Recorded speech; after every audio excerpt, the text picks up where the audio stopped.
If COVID-19 wasn't dominating the news right now, what would be some of the biggest stories right now? Egypt and Ethiopia are close to going to war due to Ethiopia building a dam on the Nile River. Ethiopia is diverting some water and limiting water flow to Egypt. The Ethiopian government is refusing to honor previous agreements made that detail the rate at which they will fill the lake behind their dam, and they refuse to negotiate any further with the Egyptians. Does Ethiopia have the military strength to take on Egypt? I don't know much about Ethiopian military, but Egypt gets over $1 billion a year in military aid from the USA and have the largest standing army on the continent. Now, Egypt is second strongest Arab nation. It depends on the type of war though.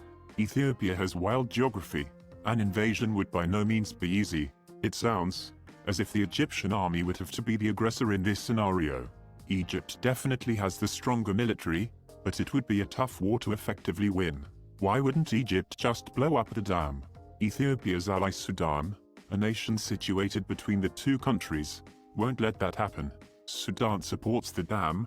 Without the dam they face huge floods followed by very low water. They want the water to be stable all year round. Sudan has publicly admitted they want the dam now. Egypt doesn't have the logistic resources or numbers to run a multi-day campaign over 1,500 miles of hostile territory. Ethiopia has high-tech military machinery that's advanced enough to repulse any land or air missile attack imposed by Egyptian military. If Egypt's military forces tampered with the dam heavily funded by China and Italy, Ethiopia could easily retaliate very harshly by blowing up the Aswan Dam, washing 95% of Egypt into the sea and putting Cairo underwater. And trust me, the West won't sit back and watch a predominantly Christian country take a beating by a Muslim one. Egypt equals Muslim country. Ethiopia equals predominantly Orthodox Christian, with an ancient Ethiopian Jew population that has significant ties backed and supported by Israel. The nearly 2-year-long Ebola outbreak in the DRC has ended. The last patient to be treated has survived. Wow! I was worried about this a couple of months ago, but then the pandemic that must not be named took over my attention and I forgot about it. Incredibly brave people fighting Ebola. Such a scary disease. Yeah, the people that get out there to treat patients are some of the world's biggest heroes. I can't imagine how scary it must be to be living in a place with an Ebola outbreak going on.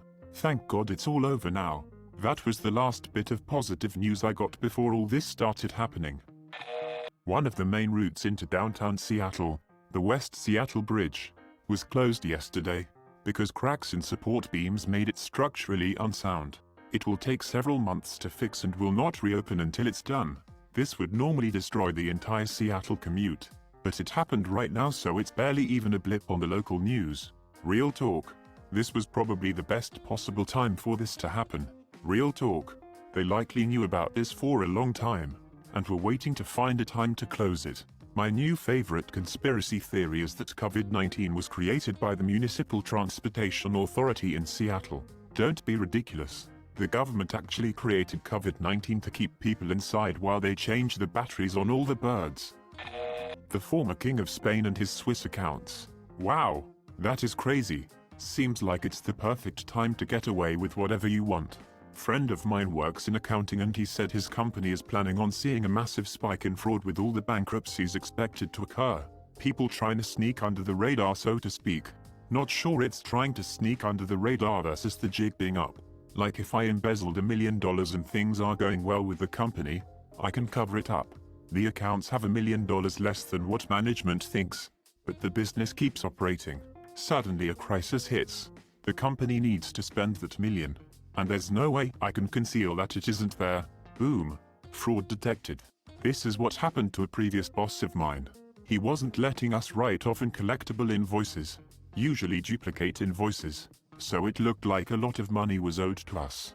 Then a downturn hit and the board wanted to borrow against the large accounts receivable balance, but couldn't, because the bank did an audit which showed those invoices are all uncollectible. I had to quit the job, because he kept trying to get me, the accountant, to say those invoices were collectible, but I simply wouldn't, because I knew they weren't. If I'd have known why he wanted me to lie, I would have gone above him, but I thought he was just an idiot. And the fact that through those accounts he received 100 meth from Saudi Arabia and that he's being sued in the UK for threatening his ex-lover, all the while Spanish courts refused to open an investigation.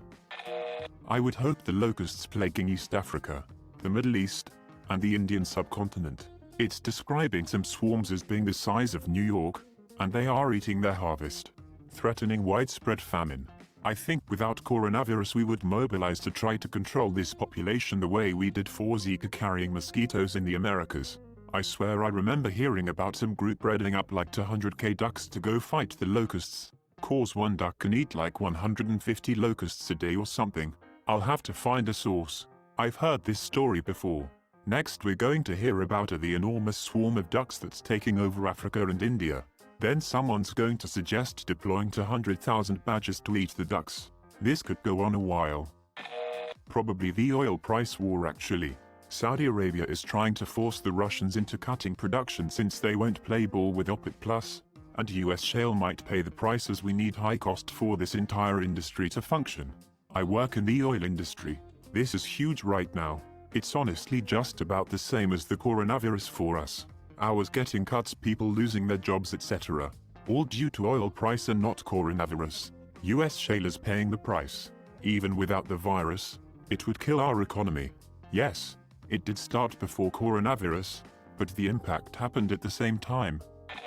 That Putin changed his country's constitution so he can be president until 2036.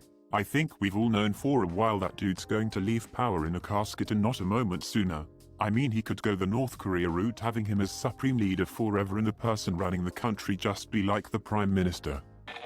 ISIS bombs Sikh place of worship in Afghanistan.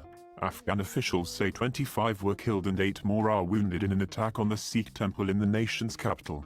It appears multiple gunmen stormed the temple complex while there were approximately 150 people inside. A Sikh who took cover says the militants went room to room, shooting and throwing hand grenades. The Islamic State organization has claimed responsibility. Freaking assholes are at it again. The US government trying to pass an anti-child penal law that actually just gives them the ability to search through all of our messages, and also bans end-to-end encryption. If you know anything about internet security, you know that would be devastating to literally everything that's based online in any way whatsoever. Wait, what? Nobody would be allowed to use end-to-end encryption? Yep. Which means that the government, and anyone who's decent at using computers, could get into any person or corporation's secrets if they are able to intercept a message. Normally it's not a problem because of end-to-end encryption. And if the government can, anyone can. We will only let good guys have access. Elderly people who don't understand technology, but want access to read all our communication. This is worse than forcing you to hand over a key to your house to the police. But hey, if you aren't breaking any laws. Nthrum case in Korea. Telegram Pino sexual slavery ring with 74 victims including underage girls. The Telegram groups has estimated at least 10 to 30,000 subscribers. The Nthrum perpetrators are accused of luring victims, including minors, into sending sexually explicit photos and videos. In some cases, this escalated to using blackmail to force victims into increasingly violent acts, including sexual assault. Absolutely disgusting. I'm surprised that this news didn't get bigger internationally. One of the guys in charge of the rooms has had his identity revealed and the rest, one other main guy and the people who participated, are being investigated as of right now. Reports are saying that a few high-profile celebrities, professors and athletes are some of the 260k involved in the viewing and or distributing of the illegal contents, which is unsurprising considering the entrance fee to access these rooms were between $300 to $1,500. Hope justice is served and served well. Korean law is known to be very forgiving for crimes, so I hope things change with this. Article 1 for the lazy. So, the 23rd of March, Yonhap. More than 2 million people have signed an online petition as of Monday demanding the government unveil the identity of a man who allegedly ran a group chat room where photos and videos of violent sex acts, involving underage victims, were distributed. At least 74 victims are known to have been exploited in the so-called Nthrum case, in which a man surnamed Cho allegedly lured victims into taking naked photos and later threatened and exploited them into more gruesome sex acts. Cho, who used the nickname Baksa, which means doctor or guru in Korean, is accused of distributing the videos in a group chat room on the messaging service Telegram, where at least 10,000 users are suspected of paying Cho to watch the videos. Police have so far tracked down 124 people in relation to the case, including Cho and 17 others who have been formally detained. The user who is suspected of first creating the chat room, however, still remains at large. The 2020 presidential election. Seriously? Who the frick is going to win? So, does the pandemic help Republicans or Democrats? Ducks? The US government wanting to ban end-to-end encryption. It's freaking stupid. What I've heard is that companies that continue to use end-to-end encryption will be stripped of their Section 230 protections.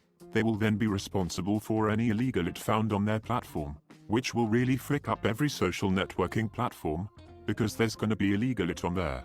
Companies that comply and remove their E2E encryption will keep their Section 230 protections, but essentially open up their platform to a host of security vulnerabilities. As a cybersecurity enthusiast, I should point out that a ton of its supporters seem very uninformed on the benefits of E2E encryption. It's a stupid idea. They want them open to security vulnerabilities so it's easier for the government to secretly take data from them. While that is certainly true, even people as dumb as US senators should be able to grasp the idea that if you make a hole in the wall of a bank to let the police in quicker, then bank robbers can also go in through the hole in the wall. It really is that simple, but you're supposed to put a sign over the hole that says, "Authorized persons only." That way the bad guys can't use it. You laugh. But that disclaimer is on just about every piece of networking equipment I've ever touched. If you are not authorized for use, you must disconnect immediately. Like I'm sure the threat actors see that and just immediately close their sessions like, "Oh I almost broke the rule."